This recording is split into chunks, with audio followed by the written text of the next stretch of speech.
हमारे पास एक स्प्लेंडर की बाइक है। ये चैम्बर वाला पोर्शन जो है, यहाँ पे जो किक हमारी लगी है, यहाँ पे मोबिल का रिसाव हो रहा है, तो ये सील कट गई है। इसको हम रिपेयर तो होती नहीं है, नई सील लगेगी। तो इसको हमको क्या करना होगा, 10 नंबर की चाबी से ये नट खोल करके किक को बाहर निकालेंगे और इसको पहले क्लीन करेंगे। उसके बाद यहाँ की हम सील बदलने वाले हैं। हम आपको दिखाते हैं इसको हम बदलेंगे कैसे। देखिए 10 नंबर की चाबी से हमको यहाँ का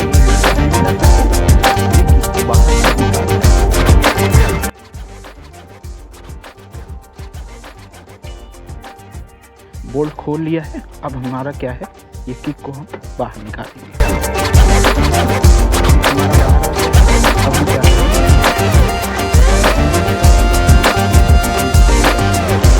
पहले हम इसको क्लीन करने वाले हैं। ये देखिए यहाँ पे जितनी भी डस्ट है पहले आपको अच्छे से क्लीन कर लेना है। उसके बाद क्या करना है, यहाँ की सील को चेंज करना है। नई सील हम ले आए, हम आपको दिखाते हैं। ये देखिए मार्केट में इस पर 13 रुपये यहाँ पे प्रिंट दिया है। ये 10 रुपये की हमको मार्केट में मिल गई है और इसे लगाना जो है बहुत ही आसान है। तरीका हम आपको बताते हैं। फ्रेंड्स ये सील को हम ओपन करके पहले देखेंगे। पहले हम सील को निकाल लेंगे। ये देखिए फ्रेंड्स, ये हमारी यही वाली सील है। जैसे सील को आप निकालेंगे वैसे ही सील को आपको लगाना पड़ेगा। ये देखिए ये अंदर वाला पोर्शन है, ये हमारा बाहर का पोर्शन है। पहले हम इसको निकाल लेते हैं। आइए फ्रेंड्स, आपको इस तरह का एक पेपर बना लेना है प्लास्टिक का, क्योंकि जब हम इस पर सील चढ़ाएंगे तो ये जो यहाँ पे दांता बना है किक वाला, इससे हमारी सील को कोई नुकसान ना हो। तो इसको ये देखिए, हम जब ऐसे पेपर बना लेंगे तो पेपर के ऊपर हम सील को चढ़ाएंगे। ये देखिए इस तरह से हमको सील को चढ़ाना है, तो ये आराम से वहाँ पे चला जाएगा। और ये दांता जो है इसकी वजह से ये सील हमारी कटेगी नहीं। पहले आइए हम सील को पहले निकाल लेते हैं। स्क्रू ड्राइवर की मदद से हम सील को बाहर कर लेंगे। ये देखिए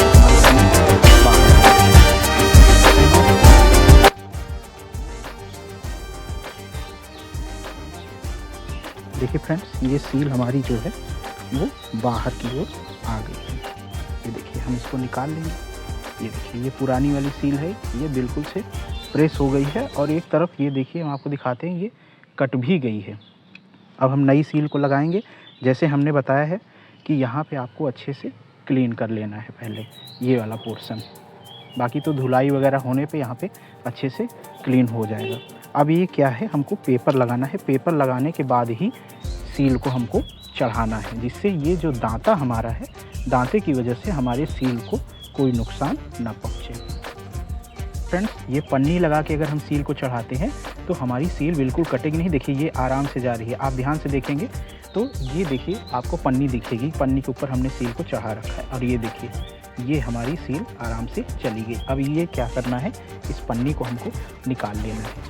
ये देखिए पन्नी को हमको यहीं होल्ड करके रखना है और ये सील हमारी लग गई है। अब सील को लगाने के लिए ये जो पुरानी वाली सील है, हम इसको यहाँ पे लगाएंगे और हल्का हल्का चोट देंगे तो ये हमारी सील बैठ जाएगी।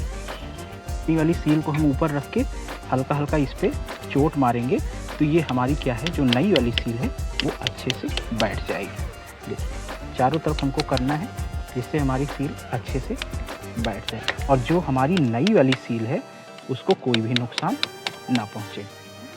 पुरानी वाली सील पे हमको चोट दे करके चारों तरफ इसको अच्छे से बैठा लेना है। देखिए ये हमारी सील अच्छे से बैठ गई है। अब यहाँ पे मोबिल का रिसाव नहीं हो रहा है फ्रेंड्स। और इसके बाद किक को हमने जैसे निकाला था वैसे ही हमको लगा देना है। पहले हम इसको क्लीन कर लेंगे फ्रेंड। देखिए किक में हमारे कितनी गंदगी लगी है। ये देखिए फ्रेंड्स, पहले हमको किक को अच्छे से साफ़ कर लेना है। हमको किक को जैसे हमने निकाला था वैसे ही दांते में हमको अच्छे से बैठा लेना है। देखिए अभी गया नहीं है, हमको अच्छे से इसको बैठा लेना है।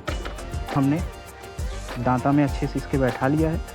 और ये जो 10 नंबर का ये जो हमारा बोल्ट है, इसको हम अच्छे से यहाँ पे टाइट कर देंगे जिससे हमारी किक लूज ना रहे। देखिए फ्रेंड्स, आइए हम इसको 10 नंबर चाबी से टाइट कर लेते हैं।